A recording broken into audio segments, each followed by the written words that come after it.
Jumlah korban meninggal akibat banjir dan longsor di Sumatera Barat terus bertambah menjadi 61 orang, sementara 90 orang masih dinyatakan hilang.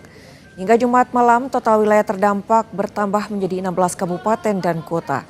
BPBD Sumatera Barat menyebut akses ke sejumlah lokasi terutama di Agam dan Pasaman Barat masih terputus akibat longsor sehingga menyulitkan pencarian korban dan distribusi bantuan. Tim gabungan masih berupaya membuka akses sekaligus mengevakuasi warga.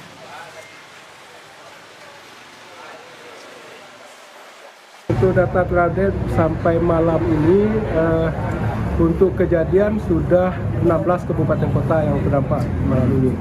Kemudian dari data korban tercatat ada 61 yang meninggal. 61 meninggal, kemudian ada 90 orang yang masih dicari, 8 luka. Yang penambahan signifikan itu di daerah Kabupaten Agam ada 47 yang meninggal, kemudian 83 hilang serta 2 luka. Sementara Kota Solok yang sebelumnya belum ada data, sekarang sudah ada data 1 orang meninggal. Penanganan korban banjir dan longsor di Aceh dan Sumatera Barat akan dilaporkan jurnalis Kompas TV Rizka Devi dan Rio Johannes. Kita ke Rizka terlebih dahulu di Banda Aceh. Selamat pagi Rizka. Tanggap darurat sudah ditetapkan, lalu apa yang menjadi fokus pada hari ini? Ya, selamat pagi Carla dan juga saudara, benar sekali memang ini usai penetapan status tanggap darurat di 10 kabupaten kota di Aceh oleh Gubernur Aceh Muzakir Manaf. Ini memang akan ditetapkan selama 14 hari ke depan. Saat ini memang yang menjadi fokus dari status tanggap darurat tersebut adalah evakuasi dan juga distribusi. Dan juga ini untuk walaupun hampir seluruh wilayah Aceh ini terdampak, namun 10 daerah yang menjadi fokus utama tersebut adalah wilayah-wilayah yang memang terdampak cukup parah. Ini mulai dari pesisir timur, mulai dari Pidi, kemudian Aceh Tamiang, kemudian Biren, Pijai, Aceh Utara, Lok Sumawe, Aceh Timur, Langsa, dan kemudian Nagan Raya juga. Sementara untuk wilayah yang longsor ini ada Benar Meriah dan juga Takengon ataupun wilayah-wilayah tengah. Ini pasti ditetapkannya status tanggap darurat ini, wilayah tersebut menjadi fokus utama. Kemudian untuk pada saat ini memang proses distribusi memang sudah dilakukan sedari beberapa hari yang lalu, namun juga mengingat lintas daerah ataupun lintas nasional Medan Banda Aceh ini putus akibat dampak dari banjir tersebut, mulai dari jalan lalu lintas nasional hingga beberapa jembatan nasional dan juga jalur alternatif. Salah satunya adalah jembatan yang penghubung antar kecamatan yang terletak di Kota Biren, maksud kami yang terletak di Biren ini memang juga terdampak begitu jalur alternatif, sehingga memang penyaluran bantuan ini sulit dilakukan begitu. Sehingga kemudian dari proses distribusi ini bekerja sama kemudian pemerintah Aceh dengan TNI AU juga untuk mendistribusikan mendistribusikan logistik ini melalui jalur udara begitu. Kemudian untuk kondisi listrik ini juga kita laporkan masih terganggu. Saat ini memang PLN ini masih bekerja sama dengan TNI AU untuk menurunkan sejumlah alat-alat yang akan digunakan untuk kemudian bisa mempercepat perbaikan begitu. Dan juga hari ini diadakan apel tim recovery bencana Aceh bersama dengan Dirut PLN di Lanut tim Banda Aceh. Ini memang untuk power bantuan difokuskan untuk daerah-daerah yang memang masuk ke dalam status tanggap darurat tersebut. Dan nantinya setelah melakukan apel, PLN akan mengirimkan tim untuk kemudian bisa turun ke daerah langsung untuk perbaikan. Dan nantinya perbaikan yang akan dilakukan fokusnya adalah saat ini tujuan utamanya adalah di Biren terlebih dahulu, karena memang banyak sekali dari informasi yang kami terima ini banyak sekali tower yang kemudian roboh di daerah sana. Ada 10 tower yang roboh dan juga 4 yang terganggu. Dan juga nanti nih apel ini akan dimulai pada pukul 8. Sementara informasi yang dapat kami sampaikan juga terkait dengan beberapa daerah yang memang berstatus tanggap darurat. Saat ini memang posko pengungsian itu sudah dibangun oleh TNI, Polri, kemudian juga BPBD dan relawan. Dan titiknya ini tersebar karena memang ada beberapa daerah yang terisolir begitu sulit untuk dijangkau, mulai dari proses evakuasi sampai dengan distribusi. Dan juga mengingat bahwa memang listrik di sini masih belum pulih, kemudian juga jaringan seluler masih belum pulih, sehingga memang untuk proses pendataan korban hilang dan juga korban meninggal dunia ini memang masih sulit dilakukan. Clara.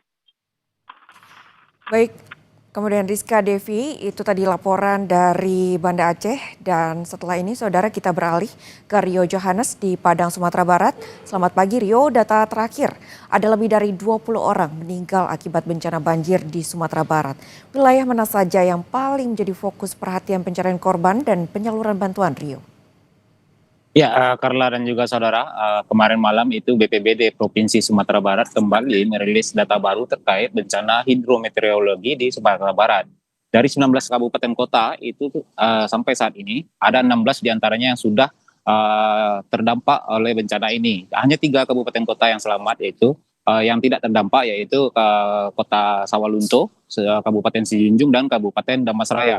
Dari bencana alam ini, dari keseluruhan dampak bencana ini, hingga saat ini ada 61 orang yang dinyatakan telah meninggal dunia, dan terbanyak itu di Kabupaten Agam. Di Kabupaten Agam ini ada 47 orang yang dinyatakan meninggal dunia. Pada hari sebelumnya itu sempat dinyatakan bahwasanya ada 13 orang, namun data terakhir itu jadi 47. Kenapa terjadi penambahan signifikan? Karena ada tiga nagari, 3 kampung atau 3 nagari itu yang sebelumnya tidak bisa diakses. Aksesnya terputus, baik itu akses komunikasi maupun akses transportasi karena banyaknya titik-titik jalur jalan ke lokasi yang tertutup oleh material longsor. Dan saat ini memang untuk fokus pencarian itu memang difokuskan di daerah Kabupaten Agam ini. Dan untuk distribusi logistik sendiri, BPBD Provinsi Sumatera Barat menyatakan memang ada beberapa titik kawasan di Kabupaten Pasaman Barat dan juga Kabupaten Agam yang hingga saat ini masih terisolasi. Dan untuk itu tadi malam itu dalam rapat koordinasi sudah dipertimbangkan untuk melakukan penyaluran bantuan melalui jalur udara. Demikian, Karla. Baik, tadi Anda menyebutkan jumlah korban meninggal dunia ini bertambah dari belasan hingga saat ini data terbaru yaitu 47 korban meninggal dunia. Lalu kemudian Rio, terkait dengan hari ini bagaimana cuaca sejak malam hingga pagi ini mengingat ini jumlah korban sudah mulai bertambah, jumlahnya tidak sedikit. Sehingga dari pantauan Anda bagaimana cuaca sejak malam hingga pagi ini? Apakah kemudian untuk saat ini cuaca masih memungkinkan untuk memberikan hal-hal ataupun memberikan secerca harapan agar tidak terjadi kejadian banjir bandang serupa? Ya, Karla, untuk korban sendiri memang 47 orang itu baru di satu kabupaten, yaitu di Kabupaten Agam. Sementara untuk keseluruhan itu ada 61 korban jiwa yang meninggal. 5 diantaranya itu di Kota Padang, 7 di perbatasan Kabupaten Tanah Datar dengan Kota Padang Panjang, yaitu daerah Malibu Anai itu ada 7 korban, dan di Kota Solok ada 1 orang korban, dan juga di Pasaman Barat ada 1 orang korban. Untuk cuaca sendiri, saat ini saya berada di Kota Padang, salah satu kabupaten kota yang terdampak terparah akibat bencana ini. Dari tadi malam hingga pagi ini tidak ada lagi hujan, dan pagi ini cuaca sudah cerah. Untuk di Kota Padang sendiri, fokusnya saat ini adalah pembersihan daerah terdampak banjir bandang susulan kemarin pagi, yaitu di daerah Kecamatan Pau, tempat saya melaporkan ini. Ini adalah Kecamatan Pau, di belakang ada dapur umum. Ada 2 dapur umum yang didirikan di sini, termasuk di salah satunya di kantor camat ini, di Camat Pau. Dan untuk pengungsian lebih kurang 1.500 jiwa di di satu kecamatan Pau ini mengungsi akibat banjir bandang yang terjadi kemarin pagi. 1.500 orang warga yang diungsikan ini ditempatkan di 7 tempat pengungsian yang tersebar di 3 kelurahan. Demikian, Karla. Lalu dari pantauan Anda Rio, saat ini apa yang paling dibutuhkan oleh warga terdampak ini?